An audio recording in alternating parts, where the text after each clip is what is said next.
Okay, so I know we're doing this self-paced unit. So what I'm going to do is I'm going to start posting these videos uh, as much as I can to help you out. So I'm going to try to go through the anterior portion of the skull on this video. Um, this is a same picture that you have in your note packet, but obviously this was colored. And obviously you have this PowerPoint on your HyperDoc. So bones of the skull. So the first thing to know is the bone is, or excuse me, the skull is pretty complex. There's 22 bones in the skull. There are 14 facial bones, and there's 8 cranial bones. Cranium meaning this area that protects the skull, and obviously the face um, is made of the facial bones. Um, the bones of the cranium are going to be the ethmoid, which is this very deeply situated bone down here. This is actually part of the ethmoid right there. The sphenoid, you see this pink bone in the back of the eye socket. The temporal bone on the side, the orange here. The frontal bone, this big yellow bone. The parietal bone, the green on each side. And then the occipital bone in the back. And then I have a bunch of bones in the face that you can see here. Now, one thing to keep in mind is the only movable facial bone is this mandible. That's our lower jawbone. Okay. As we go through this, you're going to hear some of those different term, terms from the front page. One thing I want you to keep in mind is a suture. Now, suture, you might think of when you get stitches, that's a suture. Well, it's very similar. Not that anything's being stitched together, but these joints between the cranial bones, so right here between the parietal and the frontal bone, and I could do that to all the cranial bones, is called a suture. So this would be the coronal suture right here. It looks like they on the notes it says a sawtooth appearance. So basically, these bones are wedged together and have this jagged looking sawtooth appearance, kind of like if you were to get stitches and you see the stitches going back and forth.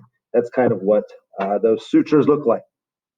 So keep that in mind as we go through this slide here.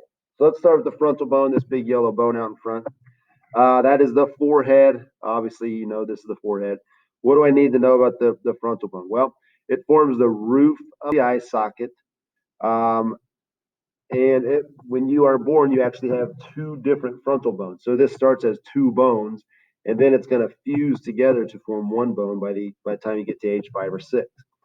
Um, there is this really thickened portion right above the eye, kind of right where your eyebrows are, called the supraorbital margin.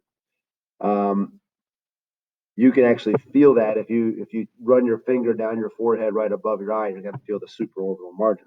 Within the supraorbital margin, I have these little holes right here. Those are supraorbital foramen. Foramen is another term that um, you're going to hear a lot on throughout this unit. A foramen is just a hole in the bone where blood vessels and nerves are going to pass through. So the supraorbital foramen, which unfortunately is not labeled um, on this slide, supraorbital foramen allows blood vessels and nerves to pass to the forehead. Okay, so specifically, it's called the supraorbital nerve. Pretty appropriate name there. Okay, as I go over to the left-hand side, I have the green bone here and here. We'll talk more about it later on another video, but the green bone is my parietal bone.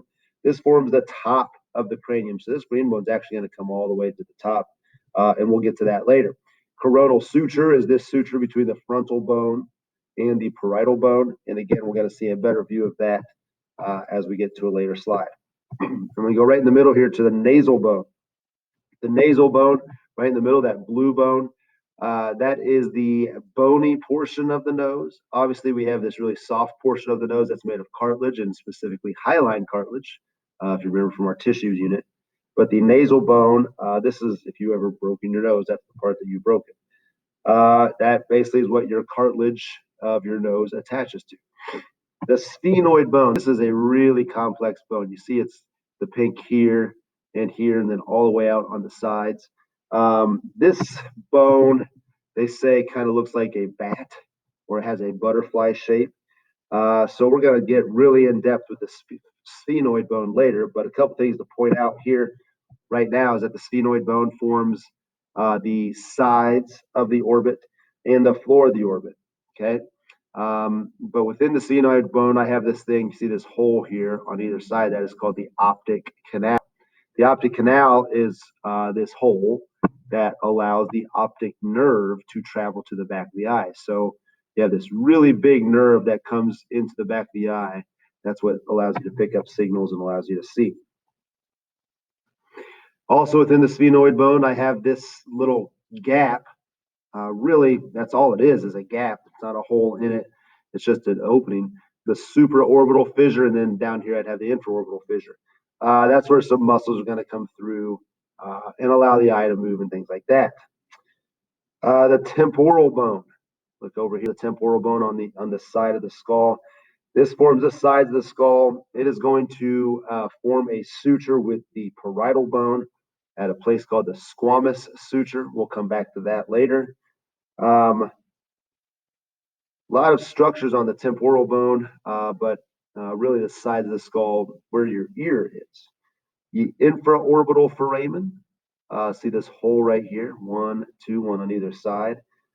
This allows the infraorbital nerve and artery to come through and innervate the face, basically bringing feeling to the cheeks and the face and the area underneath the eyes.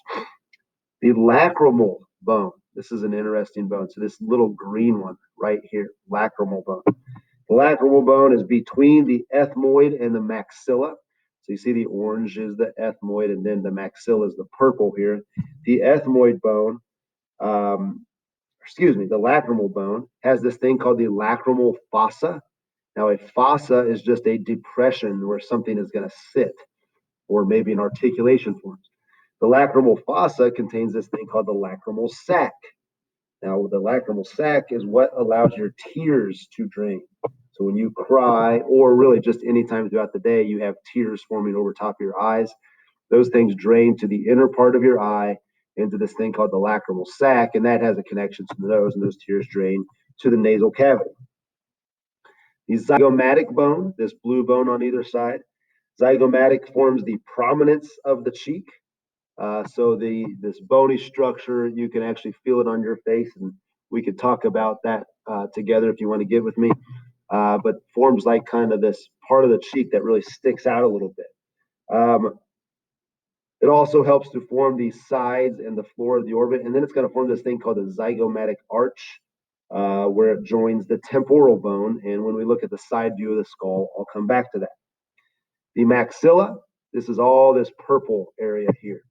Okay, maxilla is the upper jaw and the floors of the orbit. So all the way from your eyes down into your jaw is formed by this purple bone, this maxilla bone.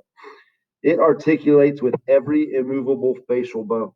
Okay, so you see how it's making all these connections with all these different facial bones in here. Every immovable facial bone connects to the maxilla. It forms part of the hard palate. The hard palate, if you run your tongue on the roof of your mouth, there's a part that's really hard and there's a part that's really soft. Well, the hard part is called the hard palate. So a portion of that is made by the maxilla. Another part of the maxilla that you'll become familiar with is this thing called the alveolar arch. So actually I have an alveolar arch on the maxilla and the mandible. That's the area, or the alveolar margin, I should say, the area that contains the teeth. So where the teeth are rooted in both those is called the alveolar arch or alveolar margin. The mandible, the only movable bone of the face that forms our jaw, or that's our jawbone. It articulates with the temporal bone at something called the temporomandibular joint.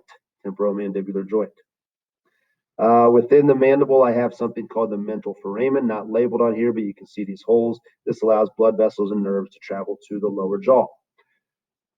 Right here, I have this guy, this tiny itty bitty bone in the lower portion of the nose.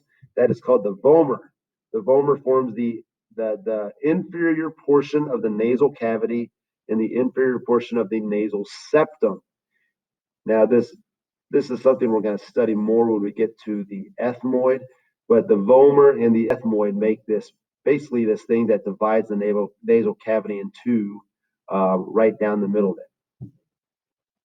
The nasal concha, not going to say a whole lot about these. They kind of form this portion of the nasal cavity, and they are part of the ethmoid bone. Let's see, what else have I left off here?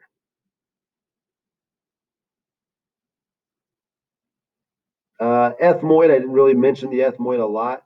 The ethmoid and the sphenoid, really, really complex bones that we'll basically later, in a later video, I'm basically going to pull those two bones out of the face, and we'll talk about those bones specifically, so you see all of the structures on them.